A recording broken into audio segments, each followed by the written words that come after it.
Assalamualaikum ji. Assistant Commissioner Akhtar Malik here.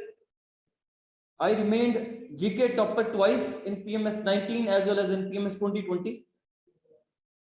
मेरा जो GK का पोर्शन है मैंने आपको उसके बारे में बताना है, और चूंकि जीके का पोर्शन 80 मार्क्स का है सीएसएस के जो स्क्रीनिंग टेस्ट है उसके अंदर, और मैं यहाँ पे जाविया के प्लेटफॉर्म से पढ़ा भी रहा हूँ। मैंने 8 बैचेस चूंकि पढ़ा छोड़े हैं, और मेरे जो स्टूडेंट्स हैं अभी जो तहसीलदार का पेपर है उसमें भी तकरीबन को 90% पेपर वहां से है जहां से मैंने पढ़ा छोड़ा अल्हम्दुलिल्लाह। और उसके अलावा मेरे काफी सारे स्टूडेंट्स हैं, बहुत सारे उन्होंने टॉप भी किया है।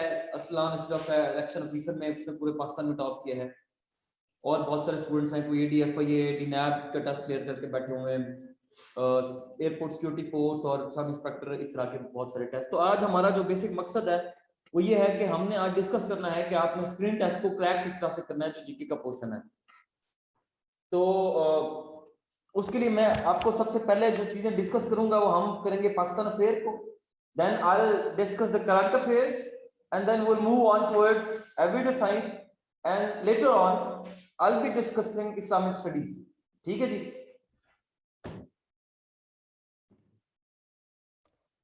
Thank you. Yes sir.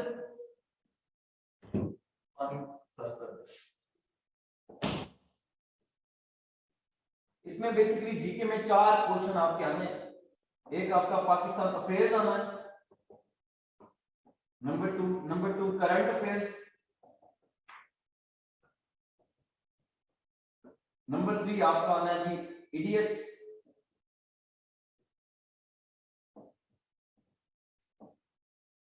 और नंबर 4 पे आपका इस्लामिक स्टडीज। ठीक है जी। तो ये हमारा क्वेश्चन है जो कि स्क्रीन टेस्ट का पार्ट है।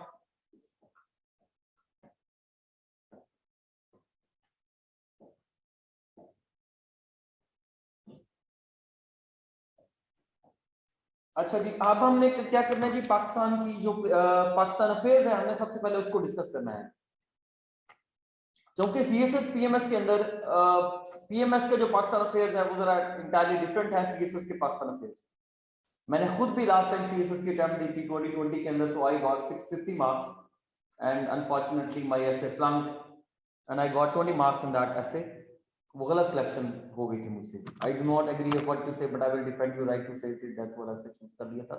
एक इंजीनियरिंग बैकग्राउंड वाला बंदा, तो मार खा गया। खैर कोई नहीं, पाकिस्तान अफेयर्स को स्टार्ट करते हैं। यहाँ से हमने जो स्टार्ट करना है पाकिस्तान अफेयर्स, क्योंकि मैंने 712 से ऑनवर्ड स्टार्ट करना है जी, और 712 से ऑनवर्ड्स सबसे पहले हमने देखना है कि मोहम्मद बिन कासिम यहाँ पे आया तो उससे पहले के हालात क्या थे।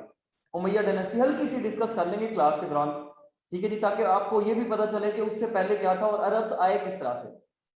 ठीक है जी। और आप लोगों की ना सिर्फ वो बल्कि फ्यूचर के अंदर जो आपने जाना है उसके लिए भी बड़ा जरूरी होती है कि आपकी इंडो पाक हिस्ट्री क्लियर होनी चाहिए।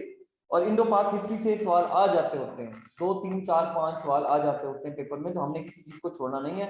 वो तकरीबन हमारी 1 लेक्चर मैक्सिमम, बल्कि 2 लेक्चर्स के अंदर मैं वो करवा दूंगा। ठीक है जी। हमने जो एमसीक्यूज पढ़ने हैं क्रोनोलॉजिकल ऑर्डर में, तो सबसे पहले हमने मोहम्मद बिन कासिम, और उसके बाद फौरन से हमने गजनवी डायनेस्टी जो है वो शुरू हो जाती है यहाँ पे। गजनियों के बाद गौरी डायनेस्टी आ जाती है। जब हमने गजनी को पढ़ना है तो हमने अलबतगीन से शुरू करना है। अलबतगीन हो गया, सुबक्तगीन हो गया, ठीक है जी, ये सारे के सारे लोग। अब देन महमूद गजनवी और फिर उसका बेटा मसूद और बस महमूद, और इस तरह से सारा चलते जाना है। फिर इसी तरह से हमने 1182 तक, फिर जो गजनवी खत्म होती है तो गौरी डायनेस्टी आ जाती है। गौरी डायनेस्टी में शाहबुद्दीन गौरी मेजर प्लेयर होता है और वो 1206 में खत्म। ठीक है जी। उसके 1206 से ऑनवर्ड स्लेव डायनेस्टी आपकी शुरू हो जाती है। कुतुबुद्दीन ऐबक जो है वो फाउंडर था और उसकी 1210 में डेथ हो जाती है। ठीक है जी। स्लेव डायनेस्टी में कुतुबुद्दीन ऐबक पोलो खेलते हुए मरा था। He was the only ruler जो पोलो खेलते हुए मरा था। He is buried in Lahore. Qutbuddin Aibak के बाद, स्लेव डायनेस्टी के बाद, हमने जो बाकी रिमेनिंग की डायनेस्टीज हैं, चाहे वो खिलजी है, चाहे वो तगलुक है, चाहे वो लोधी है, चाहे वो सैयद है, सैयद डायनेस्टी, उसके बाद एंड वाली लोधी डायनेस्टी है। ठीक है जी। और लोधी डायनेस्टी आपकी खत्म होती है 1526 में, जब इब्राहिम लोधी और ज़हीरुद्दीन बाबर जो फरगाना से उठ के आया था। हम उसका शजरा नसब भी डिस्कस करेंगे। ज़हीरुद्दीन बाबर आया कहाँ से, उसका बाप कौन था, उसका बाप, उसकी माँ, उसके बहन भाई कितने थे, बुक कौन सी लिखी हुई है उसके ऊपर। क्यों आया था, उसमें वॉर्स कितनी लड़ी है, यहाँ पे पानीपत की पहली वॉर कब हुई, उसके बाद कौन कौन सी वॉर लड़ी है। And he died after 4 years। 1526 के बाद 1530 में उसकी डेथ हो जाती है ज़हीरुद्दीन बाबर की। ठीक है जी। ज़हीरुद्दीन बाबर के बाद उसका जो बेटा हुमायूं वो आ जाता है। हुमायूं चूंकि लिटरेरी आदमी था, लेकिन उसको भी जो इंटरनल रिवॉल्ट था या एक्सटर्नल एग्रेशन था उसका भी सामना था बड़ा शदीद किस्म का।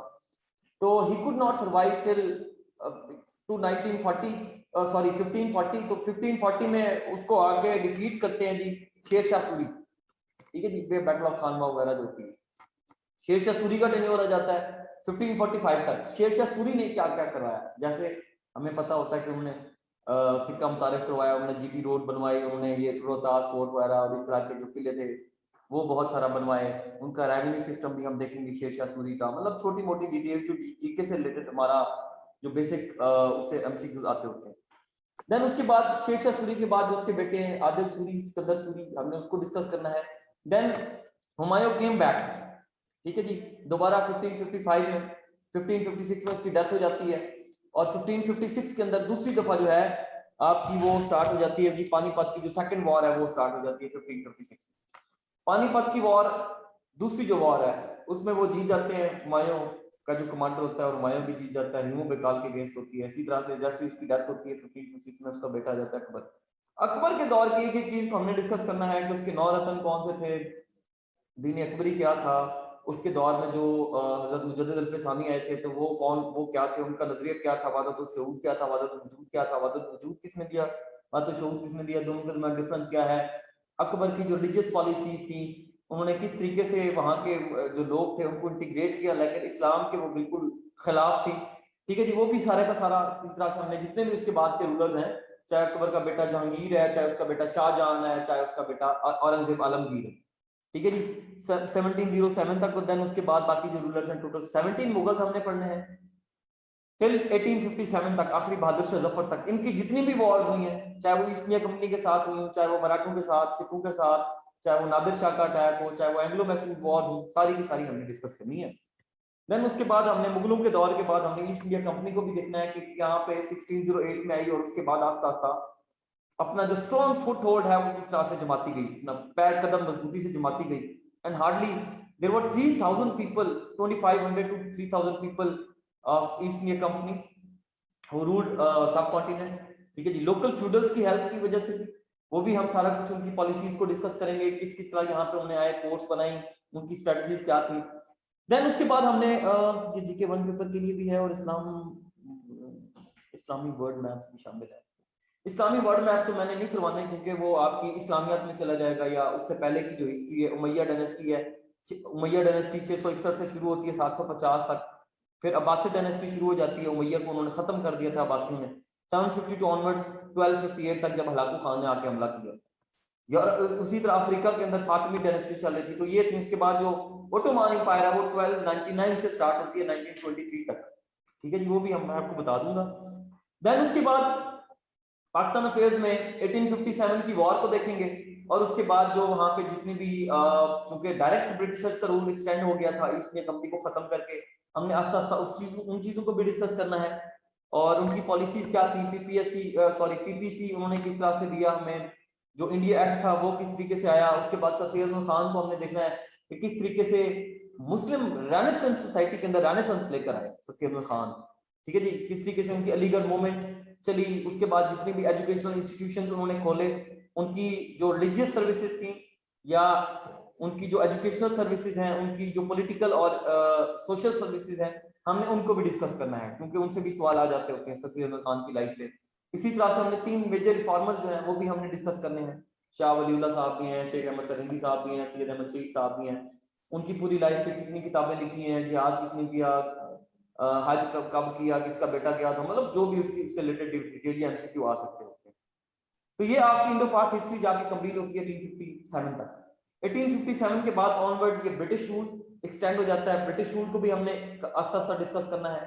ठीक है जी, और ब्रिटिश रूल के बाद जब यहाँ पे हिंदू नेशनलिज्म इरप्ट होता है 1885 से पहले 1883 में, तो वहां पे रिजीम चेंज हुआ यूके के अंदर, तो यहाँ पे उन्होंने कांग्रेस बनाई और कांग्रेस किसने बनाई कांग्रेस का पहला प्रेसिडेंट कौन था, बनी कहाँ पे, इजलास कब हुआ, पहला सेशन कब हुआ, ईच एंड एवरीथिंग इंशाल्लाह हमने सारा कुछ कवर करना है।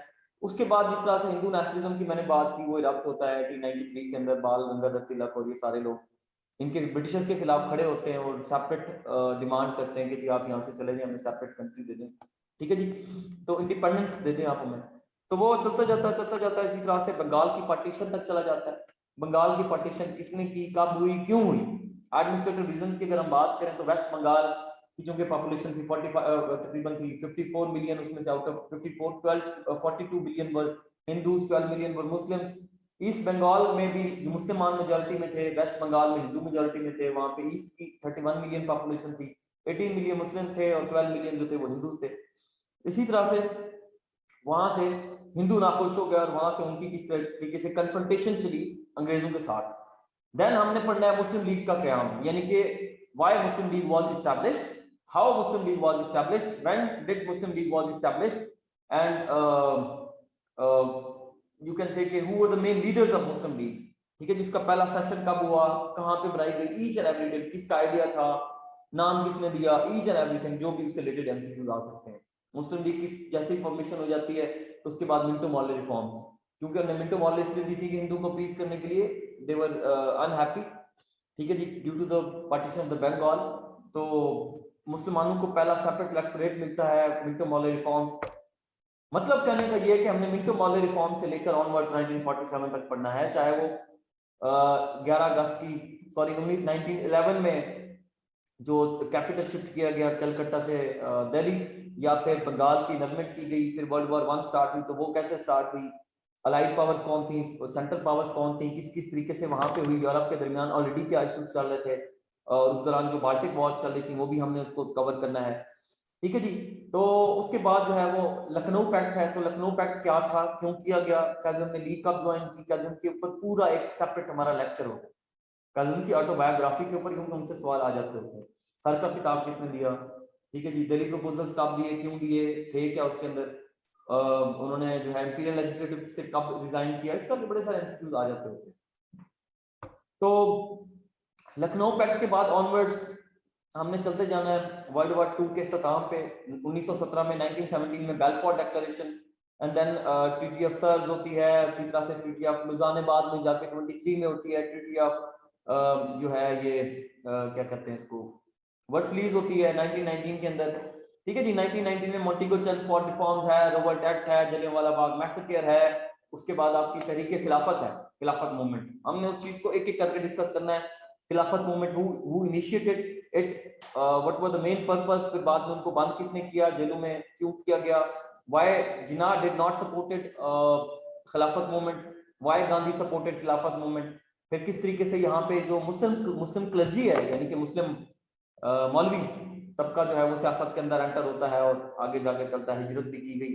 इसी तरह से हमने एक एक जलियांवाला बाग मैसेकर कब हुआ, क्यों हुआ, रोबर्ट एक्ट किसने दिया, क्यों दिया, उसमें कितने बंदे मरे, जलियांवाला बाग मैसेकर के अंदर कितने बंदे जख्मी थे, हु ऑर्डर्ड, क्योंकि जीके में पूछा हुआ है, बीपीएससी में पूछा हुआ है, एफपीएससी वाले भी पूछ सकते हैं डेफिनेटली। तो हमने उस तरह से चीजों को डीप लेके जाना है कि कोई भी बंदा की तैयारी जो है वो डीप हो। मतलब अगर एक दरख्त है तो उसकी पता होना आपको ब्रांचेस कौन सी हैं, उसके अंदर जो पत्ते लगे हुए हैं वो कितने हैं, एक एक चीज उसकी रूट्स तक भी आपको जाना चाहिए, एक कोई भी टॉपिक आप पकड़ना।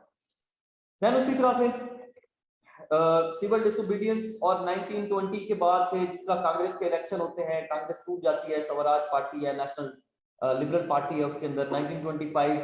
इसी तरह से 1927 में जाके दिल्ली प्रपोजल्स, उसमें क्या होता है, किस तरीके से मुस्लिम लीग टूटती है दो धड़ों के अंदर, शफी ग्रुप, पंजाब ग्रुप, वो क्या थे, काजम ने क्यों दिए, सरेंडर क्यों किया, जो सेपरेट इलेक्टोरेट, किसी को पानी शानी चाहिए चाय वगैरह, ओके।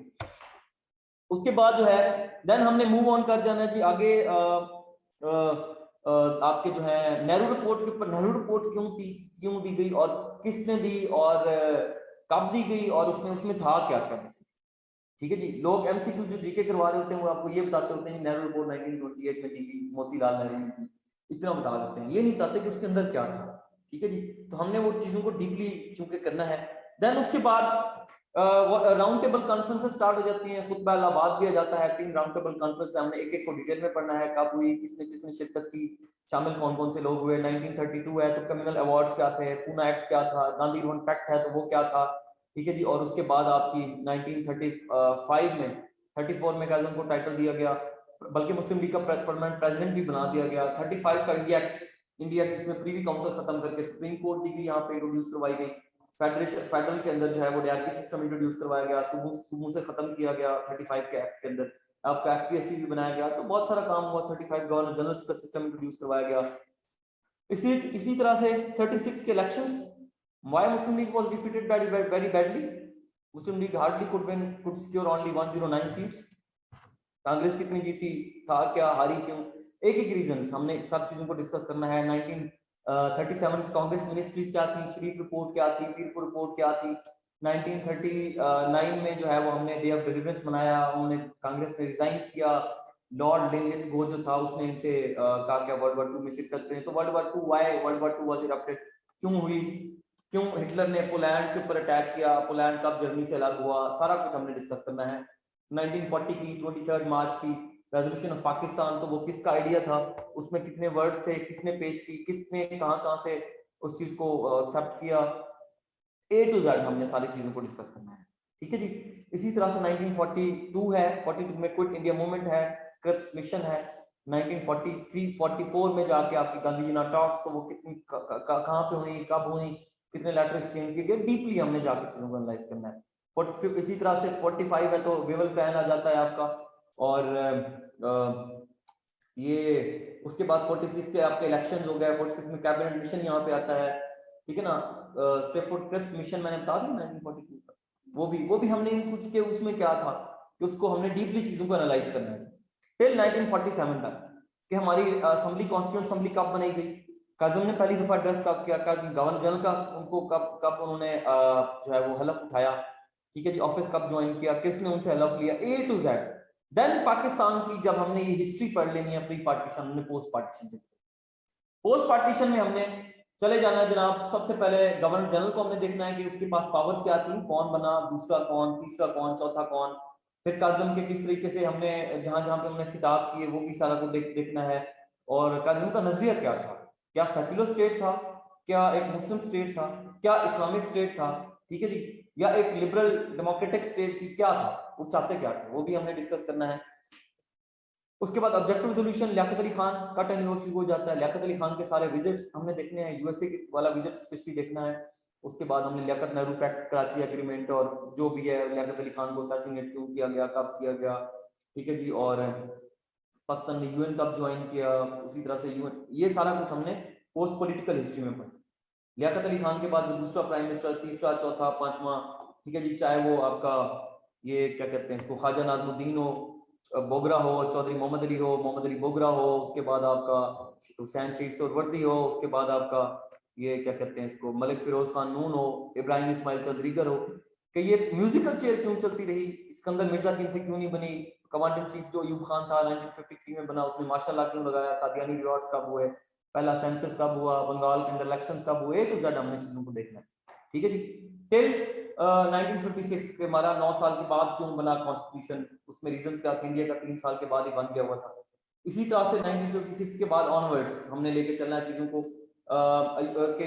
जो सिकंदर मिर्जा था उसने मार्शल लॉ दोबारा लगा दिया 1958 में 7 अक्टूबर को, उसके बाद जाके मार्शल लॉ दूसरा लगाया अयूब खान ने 1958 में जाके 27 अक्टूबर को, ठीक है जी।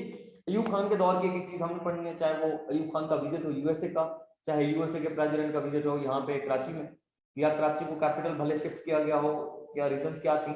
इसी तरह से हमने जो 47 टू 56 तक के जो डिस्प्यूट थे ईस्ट पाकिस्तान वेस्ट पाकिस्तान के, वो कौन कौन से थे, चाहे वो कॉन्स्टिट्यूशनल थे, चाहे वो जिन्होंने ज्वाइंट इलेक्टोरेट मांगते थे, हमने सेपरेट इलेक्टोरेट के 1 यूनिट बीच में बनाया गया, ठीक है, ये सारा कुछ हमने डिस्कस करना है।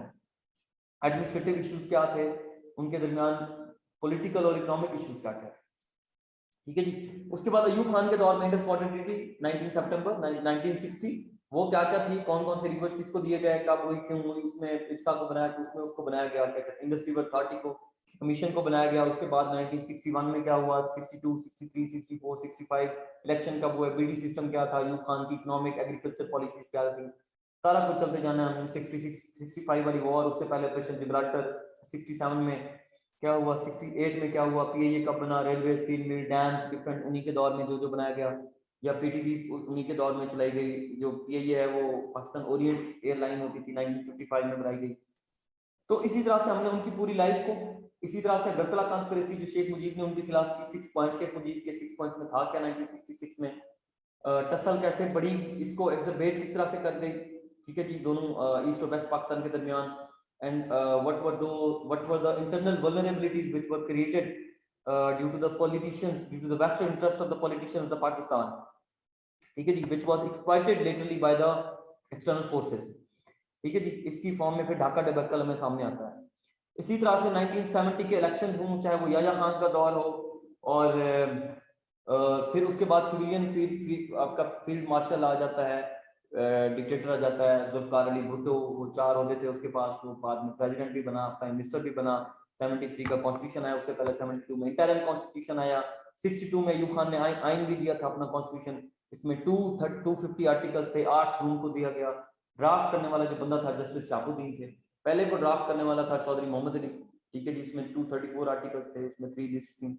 और तो उसके बाद वो दिया गया आपका 23 मार्च 1956 को, जो आखिरी वाला कॉन्स्टिट्यूशन है 1973 जब चल रहा है, वो भी 14 अगस्त 1973 को दिया गया। 14 अगस्त को 280 आर्टिकल्स हैं, मैं पढ़ाऊंगा कि पहला आर्टिकल कौन सा है, दूसरा, तीसरा, 8 से 28 तक कौन कौन से हैं, फिर 28 से 40 तक कौन से हैं, सीसीआई का कौन सा है, एनएफसी का कौन सा है, नया सूबे बनाने के लिए कौन सा है, कश्मीर का कौन सा है, 175 आर्टिकल किसका है, लोकल गवर्नमेंट का आर्टिकल 140 है, तो वो क्या कहता है, वो क्या है, ठीक है। ये चीज कॉन्स्टिट्यूशन से रिलेटेड, कॉन्स्टिट्यूशन की सारी अमेंडमेंट्स भी हमने करनी है, 1 से लेकर 20 जो 5 हुई है, 26 भी होगी, अभी पास नहीं हुआ, तो वो सारी की सारी हमने करनी है। इसी तरह से भुट्टो का दौर, भुट्टो की नेशनलाइजेशन की पॉलिसी, कि किस तरीके से उसने इकोनॉमिक सेटबैक किया पाकिस्तान को बहुत बड़ा, और भुट्टो के दौर की फॉरेन पॉलिसी को भी हमने देखेंगे, उसकी टिल्ट क्या था, व्हाई ही क्रिएटेड, क्या कहते हैं उसको, Pakistan People's Party 1967, what was the motto of Pakistan People's Party, ठीक है जी, why he wanted to create Pakistan as a socialist state, उसका टिल्ट रशिया की तरफ क्यों था, ठीक है जी। तो ये सारा का सारा कुछ हम पढ़ेंगे, उस वक्त चल क्या रहा था, कोल्ड वॉर के दौरान क्या क्या चल रही थी चीजें अमेरिका के दरमियान, और जी मैप भी शामिल है। अगर आप कह देंगे ज्योग्राफी पढ़ा दूंगा मैं, वैसे ज्योग्राफी एशिया की ज्योग्राफी पढ़ा दूंगा, वैसे यूरोप की भी पढ़ाता होता हूँ, एशिया की भी पढ़ाता होता हूँ जीके के अंदर, अफ्रीका की भी सारी कंट्रीज की पूरा मैप यहाँ पे बना के, ओशियाना की भी बेसिक ज्योग्राफी भी। उसके बाद जो है अयूब खान का दौर, सॉरी इसका जुल्फकार अली भुट्टो का दौर आपका खत्म होता है, किस तरीके से इलेक्शन हुए, उनकी पॉलिसीज A to Z 1977 तक 5 जुलाई को आ जाता है ज़ियाउल हक, माशाल्लाह, ठीक है जी। ज़ियाउल हक का दौर चलता है 5 जुलाई से 1977 टू 17 अगस्त 1988 तक, ठीक है जी, जब वो प्लेन एयरप्लेन में क्रैश हो गया था बावलपुर के पास। उसकी पॉलिसी इस्लामाइजेशन ने किस तरीके से पाकिस्तान की जड़ों को काट के रख छोड़ा है, ठीक है जी। और ड्रग कल्चर, क्लाशनकोव कल्चर, कोई बॉर्डर मैनेजमेंट नहीं थी, कोई कुछ नहीं था, पीनट्स के बदले बिक गए। जहाज यहाँ पे किस तरीके से शुरू करवाया गया, अफगानिस्तान के हालात क्या थे तब, 24 दिसंबर 1979 को Russia was invited, that was not an invasion from the Russia was actually invited by the Noor Khan Taraki, ठीक है जी, because there was a ongoing dispute between the Noor Khan Taraki and Daud Khan, जिसकी खलक पार्टी थी और परचम पार्टी थी, एक सोशलिस्ट था, दूसरा जो था वो कैपिटलिस्ट था। उन्होंने अपनी टसल में उनको बुला लिया, इनवाइट कर लिया, वो तो एक्सपेंशन चाहते थे, तो बाद में उनको मौका मिल गया रशियंस को, वो भी इंशाल्लाह वो डिस्कस। इसको ज़िया को पढ़ने के बाद फिर बेनजीर भुट्टो किस तरीके से इसने कॉन्स्टिट्यूशन की धज्जियां उड़ाई, ज़ियाउल हक ने 8th 9th 10th अमेंडमेंट दी, अयूब खान के दौर में, सॉरी भुट्टो के दौर में पहली 7 अमेंडमेंट है, इसके दौर में 3 अमेंडमेंट्स आती हैं।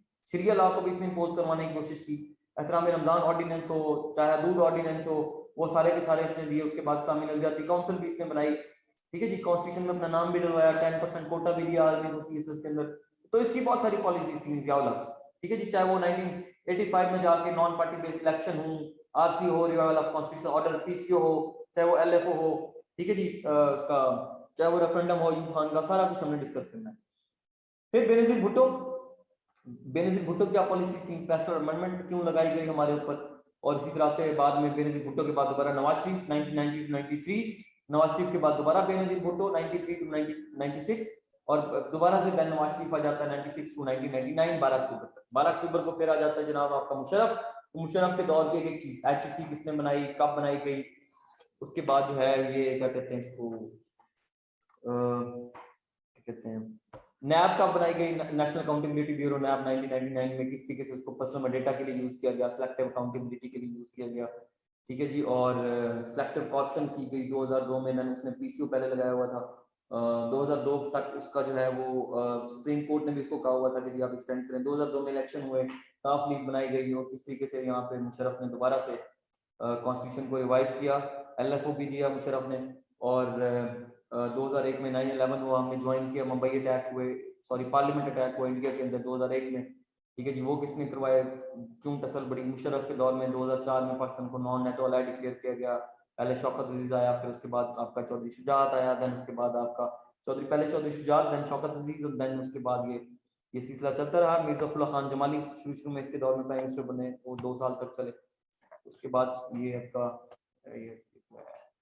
काफी वाला शुजात, और उसके बाद ये शौकत अजीज, तो ये सिलसिला चलता रहा। खैर वकला तहरीक को भी हमने देखेंगे कि क्यों स्टार्ट हुई, कब स्टार्ट हुई, भुट्टो के खिलाफ ऑपरेशन, इस्लामाबाद में लाल मस्जिद के खिलाफ ऑपरेशन हो, वो सारा कुछ हमने देखना है।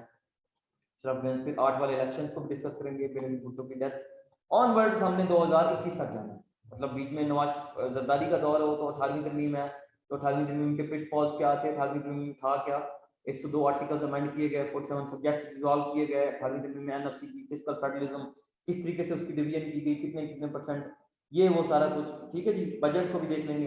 तो ये भी तक पाकिस्तान अफेयर आपका चैनल, ठीक है जी, 2021 तक। फिर उस तरह पाकिस्तान के सोशल, पॉलिटिकल और डोमेस्टिक इश्यूज। सोशल इश्यूज में क्या क्या है, आपकी हेल्थ है, जेंडर आ जाती है, आपकी एजुकेशन है, लिटरेसी वगैरह है, पॉवर्टी है, ये उसके अंदर लॉ एंड ऑर्डर दिया जाता है, इन्फ्लेशन दिया जाती है, बहुत सारी चीजें हैं इसके अंदर, ठीक है जी। और पाकिस्तान के जो सोशल इश्यूज हैं, पॉपुलेशन भी अच्छी आ जाती है। मैं आपको बताऊंगा कि पॉपुलेशन को के लिए जो बेस्ट मॉडल्स हैं वो बांग्लादेश और ईरान का किस किस तरह का है, and how they had control population in early 1980s, ठीक है जी। तो उसके बाद से ऑनवर्ड्स हमने चलते जाना है पाकिस्तान के इकोनॉमिक इश्यूज। इकोनॉमी की जब हम बात करते हैं तो ये भी आपको शुरू से पता होना चाहिए कि, बल्कि मैं बताऊंगा आप सबको इकोनॉमी होती क्या है, उसकी डेफिनेशन क्या है। इकोनॉमी रियल जीडीपी क्या होती है, जीडीपी क्या होती है, जीएनपी क्या होती है, रियल जीडीपी, नॉमिनल जीडीपी क्या होती है, जीडीपी के फैक्टर्स कौन कौन से होते हैं, ग्रोथ रेट हमारा है कितना, शुरू में कितना था, अब कितना है, रीजन में कितना चल रहा है, उसको भी हमने डिस्कस करना है। इसी तरह जो एग्रीकल्चर है तो उसके 4 सेक्टर्स हैं, crops, live stock, fisheries, forestry, उनका क्या रोल है। इंडस्ट्री है तो उसका क्या रोल है, सर्विसेज है तो उसका क्या रोल है। इसी तरह से हमने casino economy, blue economy, dark black economy है। उसके बाद आपकी ये क्या कहते हैं ब्लू इकोनॉमी होगी, ग्रीन इकोनॉमी, उसको भी डिस्कस करेंगे। इन्फ्लेशन क्या होती है, परचेजिंग पावर पैरिटी, पीपीपी क्या होती है, सीपीआई क्या होती है, ठीक है जी, कंज्यूमर प्राइस इंडेक्स, इन्फ्लेशन को मेजर करने के लिए। एचडीआई क्या है, हम एचडीआई के कौन से नंबर पे हैं करंटली, करप्शन परसेप्शन इंडेक्स, उसको भी देखेंगे। उसके अलावा सर्कुलर डेट क्या होता है, ट्रेड डेफिसिट क्या होता है, उसके बाद आपका बैलेंस ऑफ पेमेंट क्राइसिस क्या होता है, करंट अकाउंट डेफिसिट क्या होता है, कैपिटल अकाउंट क्या होता है, ईच एंड एवरीथिंग आपको सारा कुछ बता दूंगा, ठीक है जी। क्योंकि मैंने अपने इंटरव्यू की तैयारी कंप्रीहेंसिव की थी पीएमएस, तो मेरे पास अल्हम्दुलिल्लाह मेरे काफी सारे दोस्त आते भी थे जिनसे मैं तैयारी किया था। उसके बाद पाकिस्तान के पॉलिटिकल इश्यूज में, चाहे वो 18वीं तरमीम हो, चाहे वो 25th अमेंडमेंट हो, चाहे वो पाकिस्तान के गवर्नेंस के इश्यूज हों, चाहे वो सेंट्रल प्रोविंस के रिलेशन हों, जिसमें इर्सा आ जाता है, वाटर आ जाता है, जिसमें प्रोविंशियल ये जो इंटर प्रोविंशियल माइग्रेशन आ जाती है, डिस्प्यूट्स हैं, वो देख लेंगे हम, सीसीआई को डिस्कस कर लेंगे, ठीक है जी। जो पॉलिटिकल पोलराइजेशन चल रही है, पाकिस्तान का पॉलिटिकल कल्चर क्या है, ताकि उसके बारे में आपको बेसिक आइडिया हो जाए, ठीक है। इसी तरह डेमोक्रेसी क्या होती है, डिक्टेटरशिप क्या होती है, फेडरेशन क्या होती है, कन्फेडरेशन, कैपिटलिज्म क्या होता है, सोशलिज्म क्या होता है, और फाशिज्म क्या होता है, पॉपुलिज्म क्या होता है, इच एंड एवरीथिंग आपको मैं बताऊंगा क्लास में। देन उसके बाद हमने जाना है करंट अफेयर्स के ऊपर। करंट अफेयर्स में पाकिस्तान की जो जितनी भी वर्ल्ड के अंदर जितनी भी रीजनल ऑर्गेनाइजेशन है, रीजनल ऑर्गेनाइजेशन में चाहे वो आपकी एससीओ है, सार्क है, आसियान है, ओआईसी है, नेटो है, ईयू है, उसके बाद आपकी आरसीपी है, ठीक है जी। उसके बाद ये जो चाहे वो इंडो पैसिफिक ओशन है तो उसको भी हमने गौर से देखना है कि उसके अंदर जो अलायंसेस बने हुए हैं 1941 से ऑनवर्ड्स, चाहे वो 5 है, चाहे ब्लू डॉट नेटवर्क है, चाहे कॉमकासा है, लिमोआ है, बेका है, क्वाड 2009 में बनाया गया था। उसके बाद उनकी नौ उनकी आपस में एग्रीमेंट्स हो चुके हैं सिक्योरिटी, और 5 मिलिट्री एक्सरसाइजेज हो चुकी हुई हैं। तो उसके अंदर है कौन कौन से लिटरल स्टेट्स कौन कौन सी हैं, आपकी नॉटिकल माइल्स कितनी, वो क्या क्या कहते हैं, कॉन्टिनेंटल शेल्फ आपकी कितने माइल्स की होती है, हमारी कितने माइल्स की है। ठीक है जी, ये सारा कुछ हमने डिस्कस करना है। इसी तरह एनपीटी है उसको भी डिस्कस करेंगे। यूएन है तो यूएन के सारे ऑर्गन्स, चाहे वो आईसीजे है इंटरनेशनल कोर्ट ऑफ जस्टिस है, चाहे वो यूएन सेक्रेटेरिएट है, चाहे वो यूएन जनरल असेंबली है, चाहे वो यूएन सिक्योरिटी काउंसिल है, चाहे वो आपकी ट्रस्टीशिप काउंसिल। ठीक है जी, उनको एक एक के जी ट्रस्टीशिप, अगर ट्रस्टीशिप काउंसिल है तो कब सीज हुई थी और उसको बनाया किस मकसद के लिए गया था। इंटरनेशनल कोर्ट ऑफ जस्टिस है तो जजेस कितने हैं, टर्म उनकी कितने ईयर्स की होती है, और उनका प्रेसिडेंट कौन सा है, उसका हेडक्वार्टर कहाँ पे है, पाकिस्तान का कौन सा जज रहा है आईसीजे का, ईच एंड एवरीथिंग उसको हम एक एक करके कवर करेंगे। यूनाइटेड नेशन सिक्योरिटी काउंसिल है तो उसकी रेजोल्यूशन कैसे पास होती है, ठीक है जी, कितने उसके मेंबर्स हैं, कहाँ से लिए जाते हैं, परमानेंट कौन से हैं, नॉन परमानेंट कौन से हैं, प्रेसिडेंट की टर्म कितने अर्से की होती है, A to Z will cover everything. फिर जाएंगे पाकिस्तान के इलेक्शंस के ऊपर, ये एनबीटी है, साल्ट स्टार्ट, ये उसके बाद सीटो सेंटो नैम शैम ये सारा कुछ इसमें आ जाएगा। वन बेल्ट वन रोड हो गया, आईपीआई हो गया, टैपी शैपी हो गया आपका, तो जितने भी मायदे में हम सारे के सारे डिस्कस करेंगे। उसके बाद हमने चले जाना है पाकिस्तान के इलेक्शंस के ऊपर। पाकिस्तान के यूएस के साथ अक्टूबर में स्टार्ट होते हैं इलेक्शन 1947 टू ऑनवर्ड्स 2021 का। Why there was a contrite commonality of interest between the both countries, and we have always seen the transactional relationship between the both countries. तो वो भी सारा कुछ डिस्कस करेंगे कि यूएस के क्या इंटरेस्ट हैं, हमारे क्या इंटरेस्ट हैं, उन्होंने किस तरीके से यूज किया है, बीच में जो फैक्टर्स हमारे डिप्लोमेट्स, हमारी economy, trade, each and everything. Pakistan India है तो उसको भी हमने कवर करना है डिटेल के अंदर। पाकिस्तान ईरान है उसको भी, ठीक है जी, ये सारा कुछ। पाकिस्तान की ज्योग्राफी के ऊपर मैं आपको एक लेक्चर दे दूंगा, जिसमें आपको बताऊंगा कि हमारे बॉर्डर से लेकर डेजर्ट्स, रिवर्स, ओशंस, एक एक चीज हमारी पाकिस्तान की। पाकिस्तान की नेशनल असेंबली है, प्रोविंशियल असेंबली, सारी की सारी उनकी सीट्स कितनी है, एरिया किसके पास कितना है, पंजाब के पास, बलूचिस्तान के पास, सिंध केपीके के पास, कश्मीर है तो उसमें वर्किंग बाउंड्री और एलओसी क्या है। कश्मीर के ऊपर एक सेपरेट लेक्चर मैं दे दूंगा। कश्मीर का डिस्प्यूट 1847 1846 से जो स्टार्ट होता है आपका, ट्रीटी ऑफ अमृतसर से स्टार्ट होता है। उससे पहले वैसे था ये जो है ना, ये जब आपका महाराजा रंजीत सिंह का जो टेन्योर था 1799 टू 1839 तक, और जो सिक्किम का टेन्योर है 1799 से शुरू हो गया था 1849 तक। ठीक है जी, उसके बाद वहां पे 1846 में ट्रीटी ऑफ अमृतसर, और देन गुलाब सिंह डोगरा है, प्रताप सिंह है, उसके बाद रणबीर सिंह है, और आखिरी हरि सिंह 1947 तक। इंस्ट्रूमेंट एक्सेशन कब किया गया, स्टैंडस्टिल एग्रीमेंट कब हुआ, कश्मीर वॉर कब हुई, पानी किस तरीके से डिवाइड किया गया, यूएन कब आया, और रेजोल्यूशन कौन सी थी, वहां पे इलेक्शंस कब हुए, शेख अब्दुल्ला का क्या रोल था, वहां पे आल parties Muslim all Muslim Jammu and Kashmir conference का क्या रोल था। ठीक है जी, और कश्मीर के अंदर असेंबली कब बनाया गया, इंडिया के कॉन्स्टिट्यूशन का 370 और 35 कब ऐड किए गए, कब इसमें शामिल किए गए। ठीक है जी, सारा कुछ कश्मीर के अंदर A to Z 2021 तक जो आजकल कर्फ्यू लगा होगा, सारा कुछ यूएन की कितनी रिपोर्ट्स आ चुकी हुई हैं, सारा कुछ हम डिस्कस करेंगे। कश्मीर के ऊपर सॉल्यूशंस क्या क्या हैं, चिनाब फार्मूला है, डिक्सन प्लान हो गया आपका, मुशर्रफ के 4 पॉइंट्स हैं, यूएन की रेजोल्यूशन है। ठीक है, सारा कुछ हमने डिस्कस करना है। देन उसके बाद हमने ये करंट अफेयर्स आपका तकरीबन आपका खत्म हो जाएगा। तो उसके बाद यही होता है करंट अफेयर्स के अंदर। बाकी जो रीजनल ऑर्गेनाइजेशंस के हेड हैं, आईएमएफ है, वर्ल्ड बैंक है, यूएन के इदारे एजेंसीज हैं, उनके हेड शेड वो भी देख लेंगे, उनको डिटेल में डिस्कस कर लेंगे। इसी तरह से आपकी एवरीडे साइंस आ जाती है। एवरीडे साइंस के अंदर हमने जो पढ़ना है एवरीडे साइंस के अंदर, वो जरा थोड़ा सा एक नंबर पे हमने एनवायरमेंटल साइंसेस पढ़ना है।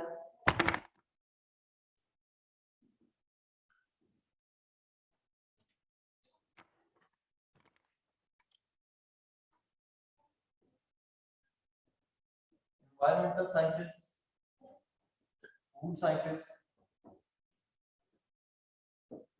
biological sciences,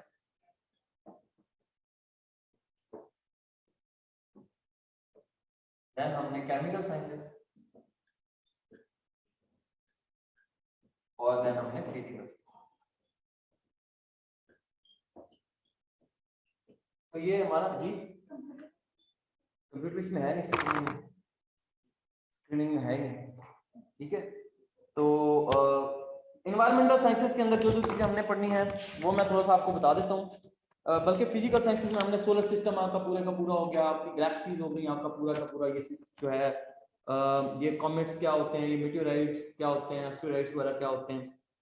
नेचुरल हैजर्ड्स के ऊपर जाएंगे, साइक्लोन, अर्थक्वेक, सुनामी, ये वो सारा बहुत थोड़ा बहुत इनको डिस्कस करेंगे। उसके बाद ये आपके एनर्जी के रिसोर्सेज हैं, जिसमें आपके फॉसिल फ्यूल हैं, रेन्यूएबल हैं, सस्टेनेबल हैं।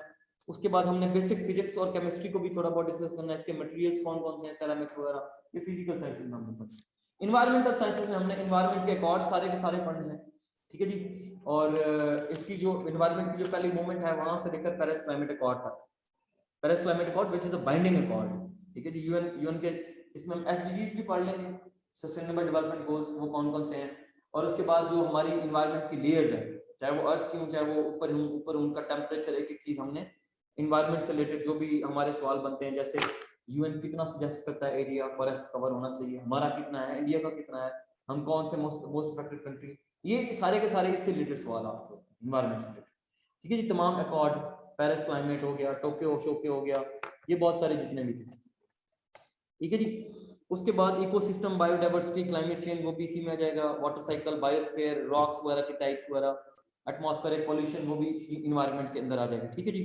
फूड साइंसेज है तो उसमें डाइट, पूरा डाइट प्लान की बैलेंस डाइट क्या होती है बच्चे के लिए, औरतों के लिए, बड़ों के लिए, उसमें क्या क्या होना चाहिए, ठीक है जी। उसमें ये आपकी कार्बोहाइड्रेट्स, एंजाइम्स, ठीक है जी, ये जितने भी इसके अंदर आ जाती हैं चीजें, प्रोटीन वगैरह है, चाहे वो लिपिड्स हैं, चाहे जो भी चीजें हैं, फैट्स वगैरह हो गए, सारी की सारी उसका फूड साइंसेस का पार्ट है। टोटल सारे के सारे आपके ये विटामिन वगैरह हो गए, ठीक है जी। वो सारे का सारा फूड सिक्योरिटी के ऊपर हम बात कर लेंगे, और ग्लोबल फूड सिक्योरिटी के ऊपर भी थोड़ा बहुत बात कर लेंगे। उसी तरह से बायोलॉजिकल साइंसेस है, तो बायोलॉजिकल साइंसेस मैं जो आपको पढ़ाऊंगा, जितनी मुझे बायो आती है, मैंने जिंदगी में बायो नहीं पढ़ी, ठीक है। तो इसके लिए मैंने जीके में खुद से तैयार की हुई है बायो, तो वो जो मुझे आती है बायो के क्वेश्चन पेपर, वो मैं आपको पढ़ा दूंगा, जो उसके एमसीक्यूज मैंने निकाले उतना ही आते हैं, और वही आपसे पूछेगा, ठीक है जी। बायोलॉजिकल साइंसेस में हमने सेल से स्टार्ट करना है, आप डॉक्टर हैं तो आपको बायो बेहतर पता होगा, ठीक है जी। वो सेल वगैरह से हमने स्टार्ट करना है, और जो जो हमारी डिवीजन हुई हुई है ह्यूमंस की मेजर क्वेश्चंस के अंदर, वो भी थोड़ा बहुत देख लेंगे, एनिमिलिया क्या होता है, प्लांटिया वगैरह, ये सारे के सारे जो होते हैं ना, ये हमने इसी में डिस्कस करने होते हैं।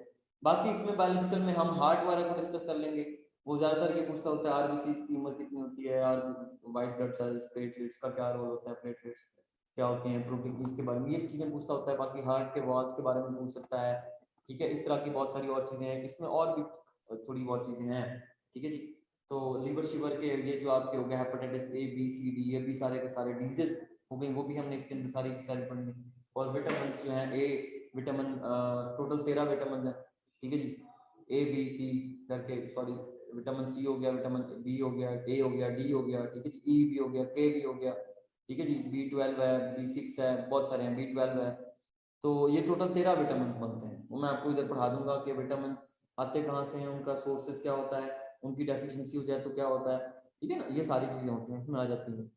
उसके बाद ये इसके लिए मुझे बड़ी मेहनत करनी पड़ी, ठीक है। उसके बाद है जी केमिकल साइंसेस, केमिकल में थोड़े बहुत फार्मूलाज हो जाते हैं। फिजिकल साइंसेस का मैंने आपको बता दिया कि फिजिकल साइंसेस में हमने ये हमारा जो है फिजिकल सिस्टम, फिजिकल के अंदर आपके सारे का सारा ये सोलर सिस्टम वगैरह सारा कुछ आ जाएगा, आपकी अर्थ, जमीन की रोटेशन की स्पीड, रेवोल्यूशन की स्पीड, हमारा मून कौन सा है अर्थ का, इन सारे प्लैनेट्स का मून कौन सा है, मून कितने कितने हैं, तो पूरा हमारा प्लैनेट्स है सारे के सारे, हमने उसको भी डिस्कस करेंगे एवरी साइंसेस के अंदर। Then moving on towards Islamic studies. Islamic studies में हमने सबसे पहले हमने प्रॉफिट्स को डिस्कस करना है, टोटल 25 अंबिया का जिक्र है कुरान पाक में। हमने हजरत आदम अलैहिस्सलाम से शुरू करना है, उसके बाद हजरत हजरत नूह अलैहिस्सलाम हो गया, हजरत सालेह अलैहिस्सलाम, हजरत हूद अलैहिस्सलाम, हजरत याकूब अलैहिस्सलाम, हजरत शुएब अलैहिस्सलाम, हजरत इदरीस, हजरत यूनुस, ठीक है, ये जितने भी हजरत यूसुफ अलैहिस्सलाम हो गए, हजरत इस्माइल अलैहिस्सलाम हो गए, सारे के सारे प्रॉफिट्स हमने डिस्कस करने हैं, ठीक है। उसके बाद हमने इनके नाम, जैसे हजरत नूह अलैहिस्सलाम को क्या कहा जाता है, हजरत आदम के कितने बेटे थे, बेटियां कितनी थी, किसने किसको कत्ल किया, हज कब किए, उम्र कितनी थी, ए टू जेड सवाल, ठीक है जी। उसके बाद हमने प्रॉफिट्स पढ़ के हमने आप की लाइफ पे चल जाना। इस्लाम का कब आया, 22 अप्रैल 571 को स्टार्ट हुआ आप की पैदाइश, और 632 में आपके ऊपर इस्लाम आया, ठीक है जी। तो वो भी सॉरी 610 के अंदर इस्लाम आया, 632 में आपकी डेथ हो जाती है। तो वो सारे का सारा हमने डिस्कस करना है। उसमें हिजरी नबी के इवेंट सारे के सारे, हिजरत कब की, पहली हिजरत कब हुई, 5वीं नबी में, दूसरी छठी नबी में हुई, कितने लोग थे, कितनी मर्द कितनी औरतें कहाँ कहाँ पे गए, ठीक है जी। आप की जो दाई थी उनका नाम क्या था, उनके बेटे बेटी का नाम क्या था, ठीक है जी। कबीले सारा कुछ, आपकी अम्मी की डेथ कहाँ पे हुई, अम्मी का नाम, अबू का नाम, पूरा शजरा नसब ना, वो हमने हजरत अदनान, केदार, साहब बिन मालिक, कला बिन क्रैश, इनसे स्टार्ट करना है। यहाँ पे आके आपके दादा तक आना है, ताकि आपको वाकई करबला की हिस्ट्री भी समझ लगे जो कि 680 AD में जाके होता है वाकई कर लिया। ठीक है जी, वो सारे का सारा हमने डिस्कस करना है। इसी तरह से आप सल्लम की डेथ तक गजवात हैं, तो 27 गजवात हैं आप सल्लम की लाइफ में, 56 सरिया हैं, तो वो भी थोड़ा बहुत देख लेंगे। गजवात को तो हमने थोड़ा डिटेल में करना है जो कुरान पाक के अंदर मेंशन। इसी तरह से हमने आप सल्लम की पूरी लाइफ को डिस्कस करने के बाद उम्महातुल मोमिनीन को डिस्कस करना है।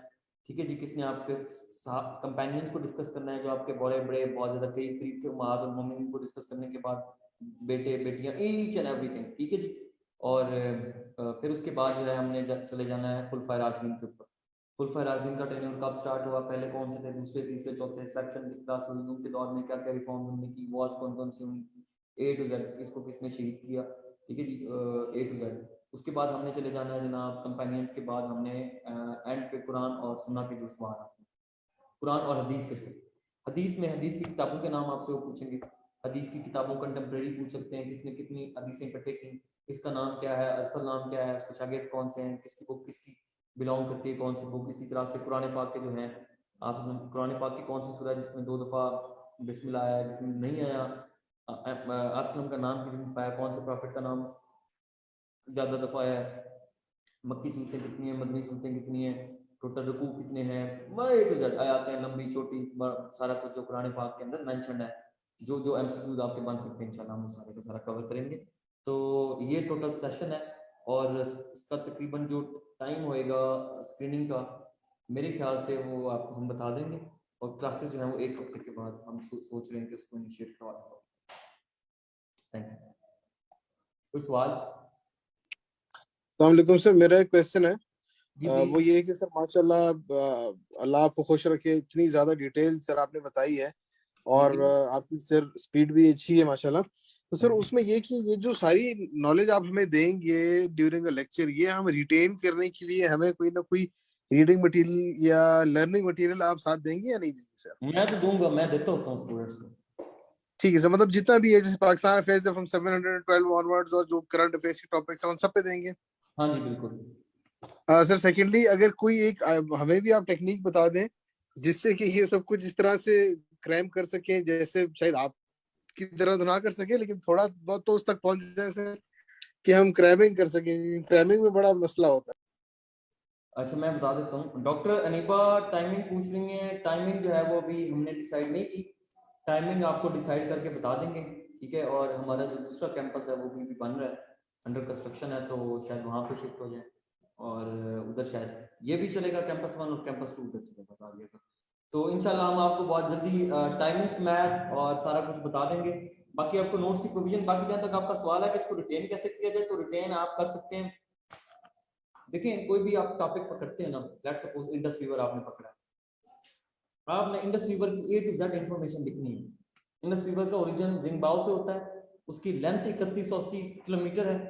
इंडस रिवर के ऊपर फिलहाल फिलहाल डैम्स हैं, कौन कौन से डैम्स हैं, डैम्स कब बनाए गए, किसने बनाए, I am done, I am almost done. ठीक है जी। अच्छा उसके बाद जो है वो बैरेजेस कौन कौन से बने हुए हैं, कौन सा रिवर आके कहाँ कहाँ पे मिलता है, इंडस रिवर को पाकिस्तान का क्या कहा जाता है।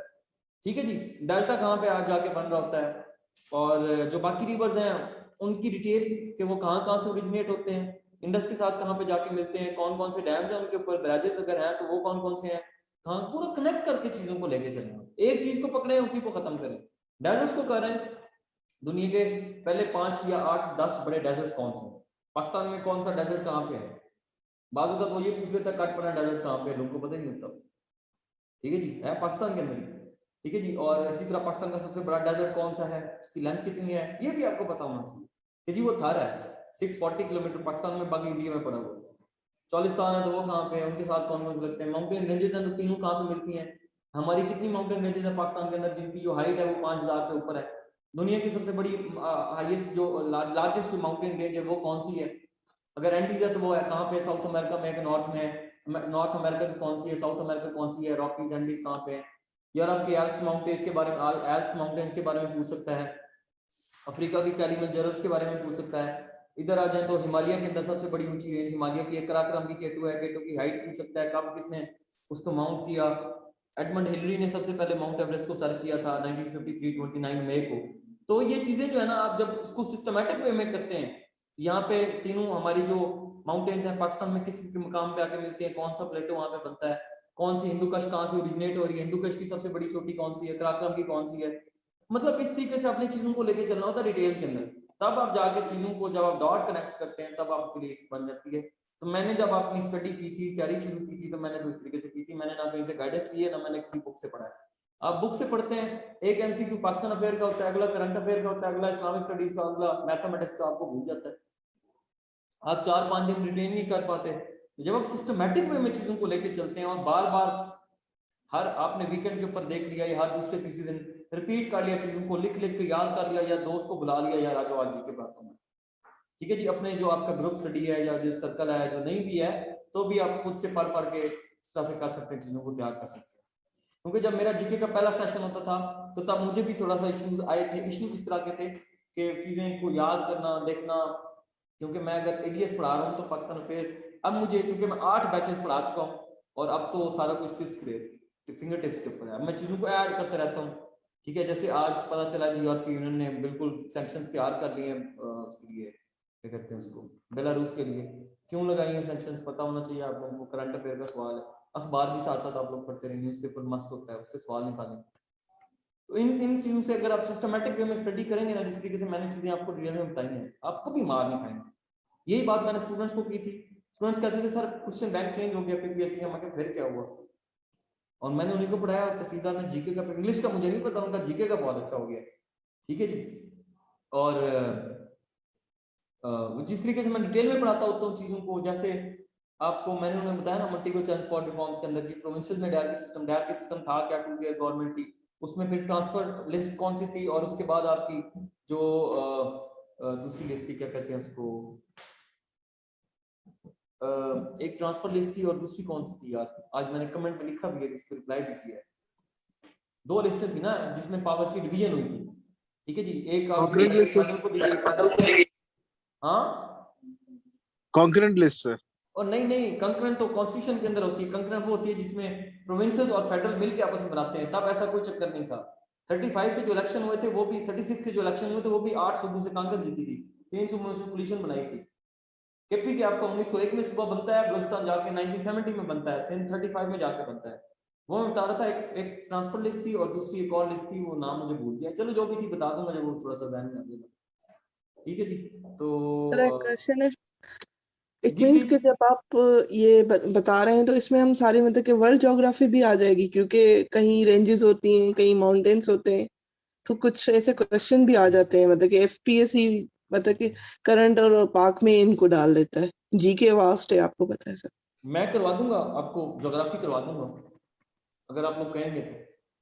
जी सर, उसके लिए क्योंकि मैं 2 क्लासेस, उसके लिए फिर 2 क्लासेस एक्स्ट्रा रख दूंगा, मैं ज्योग्राफी कवर करवा दूंगा। एक तो एशिया की बड़ी जरूरी है, यूरोप की बड़ी जरूरी है, ठीक है जी, अमेरिका की ज्योग्राफी बड़ी जरूरी है, तो इस पे टाइम आपको लगना है और वो मैं आपको कवर करवा दूंगा, ठीक है जी। और ज्योग्राफी के जो बेसिक्स हैं, आइलैंड क्या होता है, सबसे बड़ा आइलैंड कौन सा है, कितने आइलैंड्स कहाँ कहाँ पे हैं, ठीक है जी। और अगर हम ओशंस की बातें करेंगे, 5 दुनिया के बड़े ओशंस कौन कौन से हैं, उनका डीपेस्ट पॉइंट कहाँ पे है, सीज की बात करेंगे, कौन सा सी कहाँ पे लाई कर रहा है, कौन सा कहाँ पे पड़ा हुआ है, लेक्स के बारे में बातें करेंगे, डीपेस्ट कौन सी है, स्वीट कौन सी है, सॉल्ट वाटर लेक कौन सी है, ठीक है जी, इस तरह की बातें करेंगे। पाकिस्तान में सबसे बड़ी कौन सी है, एशिया की सबसे बड़ी कौन सी है लेक, तो वो मैं आपको सारे का सारा बेसिक करवा दूंगा। पेनिनसुला क्या होता है, एस्किमस क्या होती है, गल्फ क्या होती है, बे क्या होती है, बाइट क्या होती है, क्रीक क्या होती है, ए टू जेड वो मैं आपको कवर करवा दूंगा, एक या दो बल्कि नहीं, इसके लिए गालबन एक दिन लगेगा बेसिक के लिए, और एशिया का मैप अगले दिन, यूरोप का, उसके बाद फिर आपको नॉर्थ अमेरिका का भी करवाना पड़ेगा।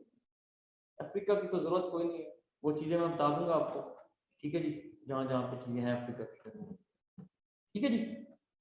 Thank you sir, thank you so much. अस्सलाम अब्दुल्ला, मेरा जीके का सेशन हर साल हर महीने 4 को शुरू होता है, तो अभी ये जो बैच चल रहा है और इसमें है कोई 125 स्टूडेंट्स, जो करंट वाला बैच चल रहा है, तो अगला बैच शुरू होगा 4 को, फिर आप 4 में आ जाए। फिर हम जो आपसे ये सेशन ले रहे हैं इसमें और आपके दूसरे जीके के सेशन में क्या फर्क होगा? हाँ गुड क्वेश्चन। फर्क सिर्फ इतना होगा कि इसमें ज्योग्राफी नहीं होगी, ज्योग्राफी मैं आपको अलग से करवा दूंगा। इसमें जो इंग्लिश है वो काशिफ साहब पढ़ा रहे हैं, वैसे मेरे भी इंग्लिश काशिफ साहब ही पढ़ाते हैं, मैं उनको कहता हूँ 2 लेक्चर वो देते हैं या 3 लेक्चर मैक्सिमम, वो आपको इंग्लिश के देते होते हैं। उसके बाद बाकी तो ऑलमोस्ट मैथ्स इसमें एबिलिटी आपको वो करवा रहे हैं राजा साहब, तो मैं अपने स्टूडेंट्स को एबिलिटी खुद मैं करवाता हूँ क्योंकि मैं इंजीनियर भी हूँ। तो और तो मेरा नहीं ख्याल में कोई इतना बड़ा फर्क होएगा, लेकिन वो वाला जो सेशन होता है वो जरा लेंथी होता है, उसमें थोड़ा बहुत कंप्यूटर वगैरह का पोर्शन दिया जाता है, मैथ्स भी जाती है और ये सारी चीजें आ जाती हैं। बाकी तो जो 4 चीजें मैं यहाँ पे पढ़ाता हूँ वही वहां पे भी वही चीजें पढ़ानी है डिटेल के अंदर।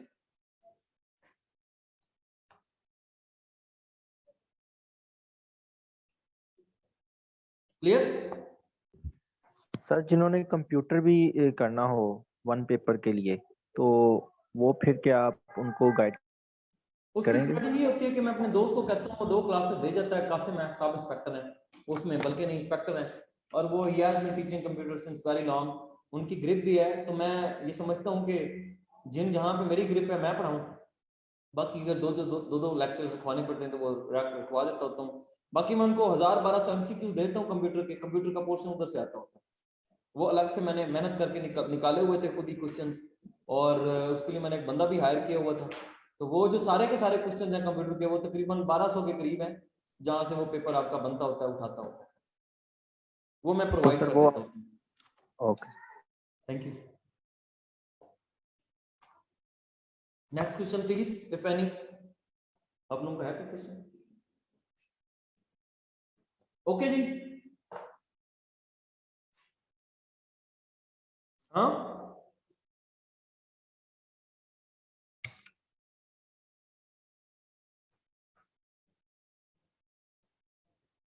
ठीक है जी।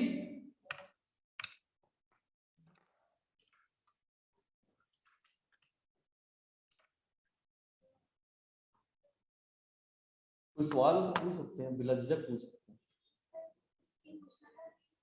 ये जो हमारा सेकंड पोर्शन वो आप एडमिनिस्ट्रेशन से बात कर लें, भी हम यही डिसाइड कर रहे थे, तो उसके लिए भी अवेलेबल ऑप्शन होएगा कोई ना कोई, जो जो सेशन लेना चाहता है वो ले सकता है वही वाला। लेकिन बेहतर है अगर पूरा लेना चाहें, आप उनकी मर्जी है, सबको यू अगर खुद से करना चाहें खुद से करें, गाइड लेना चाहेंगे तो हम इधर बैठे हुए हैं स्टूडेंट्स को गाइड करने के लिए। जीके के ऊपर मैं अपनी बुक अभी कंपाइल करवा रहा हूँ, और उस पर मैंने खुद अभी टाइम देना है ये स्क्रीनिंग के लिए। हम 4-5 टीचर्स मिलेंगे, इसलिए मेरा बहुत ज्यादा टाइम लगना है जीके की बुक के ऊपर। अभी तो वो जस्ट टाइपिंग हो रही है, जो मैंने मटेरियल दिया हुआ है, अभी तो मैंने उसकी प्रूफ रीडिंग करनी है, एक एक MCQ को खुद से चेक करके फिर आगे डलवाना है। मेरी बुक के अंदर कम से कम गलतियां तो नहीं होनी चाहिए। मैंने बुक्स नहीं पढ़ी अब तक जीके की, सिंसियरली कह रहा हूँ, आपको पता चल गया होगा, एक बुक नहीं पढ़ी जीके की मैं टॉप, और मैंने 1 पेपर से 2 दिए थे क्योंकि मुझे अपना पोटेंशियल पता था कि मैंने कर जाना CSS no one can stop me अल्हम्दुलिल्लाह। तो वो सिर्फ 2 पेपर, वो 2 भी जो है ना, वो दोनों के दोनों एंटी करप्शन वाले पेपर थे, क्योंकि मैं जाना सिर्फ ये टारगेट किया हुआ था कि FIA नैब एंटी करप्शन या CSS, और वो दोनों एक में 81 है, एक में 76 है। वो दोनों बाद में पता चला जनाब उसका मेरिट इतना हाई चला गया था 85 पे और 80 पे, कि वो बाद में पता चला कि वो स्कैम पूरा PPSC का पकड़ा गया, और उसमें जो लोग थे इन्वॉल्व थे वो भी PPSC ने पकड़े। लेकिन अभी तो बहुत ज्यादा मेरिटोक्रेसी है PPSC में, कोई ये क्लेम नहीं कर सकता कि ये इसमें 2 नंबरी हुई है, बहुत ज्यादा मेरिटोक्रेसी है PPSC में। अब पहले का मुझे नहीं था पता, तो वो उसका जो है वो पकड़े गए हैं सारे के सारे जो रिकमेंड भी हुए थे इन नॉट सॉल्वेशन फॉर इस तरह की, तो और जो थे उसके फैसिलिटेटर। हाँ सर जी ये हमें पता किस तरह चलेगा कि आपकी फॉर्मल ये जो हमारी क्लासेस है कब से स्टार्ट हो रही है? यार, it will take 1 week to start the classes, 1 week के बाद इंशाल्लाह हम कर देंगे स्टार्ट प्रॉपर।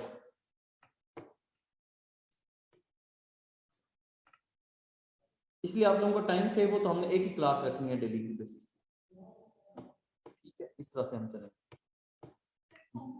मेरे को होंगे 15-18 लेक्चर, 20 लेक्चर, बाकी काशी साहब के होंगे 15-20 लेक्चर, 15-18 लेक्चर, और राजा साहब के भी इतने लेक्चर होंगे, उर्दू के होंगे 4-5, वो आपको बता गया होंगे, मुझे नहीं पता, तो ये कवर हो जाएगा। टाइमिंग का सूटे पर रखेंगे जो CSS कैंडिडेट्स को अफेक्ट ना करे, क्योंकि मेरी भी ट्रेनिंग स्टार्ट हो जानी है उधर MPTD में गालबन दिसंबर के मिड में या फिर मे बी एंड में, तो उसको भी मुझे देखना पड़ेगा। अब ये 1 हफ्ते के बाद स्टार्ट होगा, तो वो सूटेबल टाइमिंग रखी जाएगी इंशाल्लाह। ठीक है जी।